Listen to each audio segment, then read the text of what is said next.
नमस्कार मित्रांनो, व्हिजन अकॅडमीमध्ये आपले सहर्ष स्वागत। मित्रांनो, शिक्षक भरती 2022ची प्रोसेस चालू आहे। त्याचप्रमाणे आता लोकसभेची आचारसंहितासुद्धा लागू झाली आहे। तर मित्रांनो, आचारसंहिता आणि आपली शिक्षक भरती यांचा संबंध कसा येतोय, त्याचप्रमाणे इतर शासकीय भरती संबंधी आचारसंहितेचे नियम काय आहेत याविषयी सविस्तर माहिती आपण या व्हिडिओमध्ये पाहणार आहोत।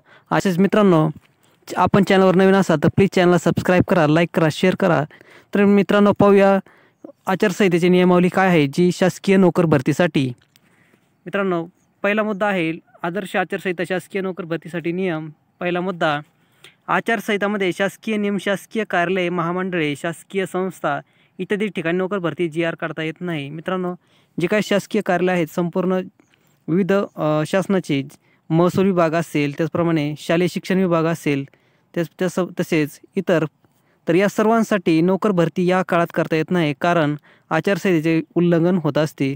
आदर्श आचारसंहितामध्ये शासनाला कोणताही GR काढता येत नाही नोकर भरतीचा संबंधी, कारण असं जर केलं तर याचा थेट प्रभाव हा जनतेच्या मतदानावर पडू शकतो। त्यामुळे आदर्श आचारसंहिता नियम सांगतो की अशा काळात शासनाला कोणताही नोकर भरती संबंधी GR काढता येणार नाही। त्याचा थेट प्रभाव हा मतदारावर प्रभावित करू शकतो। त्याचप्रमाणे मुद्दा क्रमांक 2, वरील कार्यालयात नोकरीची जाहिरात काढणे, मुलाखत घेणे इत्यादी बंदी। मित्रांनो, जे काही शासकीय नियम, शासकीय कार्यालय आहेत, उदाहरणार्थ ST महामंडळ असेल, तसेच म्हाडा यासारखे जे काही संस्था आहेत शासनाच्या, तर या ठिकाणी असं कोणतीही भरती काढता येत नाही। त्याचप्रमाणे जाहिरात काढणे, यांच्या मुलाखती घेणे अशा गोष्टी करता येत नाही।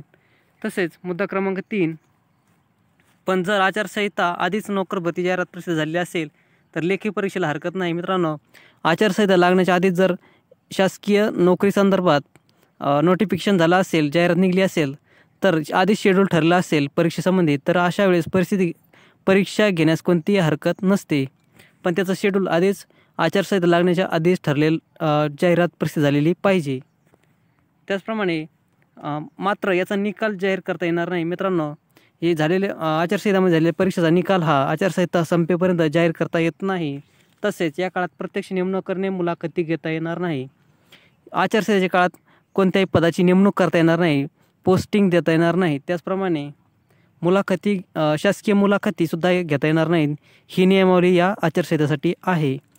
तर तसेच मित्रांनो, या का करता येणार नाही, तर याचा डायरेक्ट इफेक्ट हा लोकांच्या मतदानावर, त्याचप्रमाणे मतदारांच्या भावनेवर पडू शकतो आणि आदर्श आचारसंहिते उल्लंघन होऊ शकते, कारण शासनातर्फे हे प्रलोभन दाखवलं जाऊ शकतं नोकर भरतीचं, आणि याचा मतदानावर प्रभाव पडू शकतो। म्हणून सर्व जे काही निवडणूक आयोग आहे त्यांनी ही नियमावली घालून दिलेली आहे।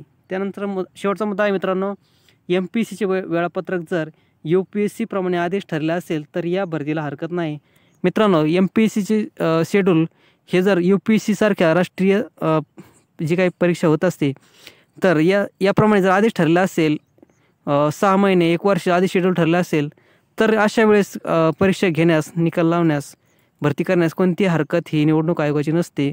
पण त्याचं संपूर्ण शेड्यूल हे आधीच ठरलेलं हवं आहे। आचारसंहितामध्ये अचानकच भरती नोटिफिकेशन आणि जाहिरात प्रसिद्ध, परीक्षा, त्याचप्रमाणे पोस्टिंग ह्या गोष्टी करता येत नाही। त्यासाठी आधीच नोटिफिकेशन हे MPSCचं हवं आहे। UPSC प्रमाणे MPSC जर शेड्यूल आधीच ठरलं असेल तर अशा वेळेस निवडणूक आयोग आहे ती परवानगी देते परीक्षेला। तर अशा पद्धतीने मित्रांनो, हे संपूर्ण GR काढणे, त्याचप्रमाणे आदर्श आचारसंहितेची नियमावली दिलेली आहे। ही संपूर्ण माहिती निवडणूक आयोगाच्या जे काही नियमावलीची परिपत्रक आहे तर त्यातून ही घेतलेली आहे। मित्रांनो, आता राहिला प्रश्न आपल्या शिक्षक भरतीचा आणि ह्या नियमाचा। तर मित्रांनो, या संपूर्ण माहिती पाहिल्यानंतर आपल्या शिक्षक भरतीमध्ये कोणते मुद्दे बसतात हे तुम्ही कमेंटमध्ये कळवा। व्हिडिओ आवडला असेल तर प्लीज चॅनलला सबस्क्राईब करा, लाईक करा, शेअर करा। धन्यवाद।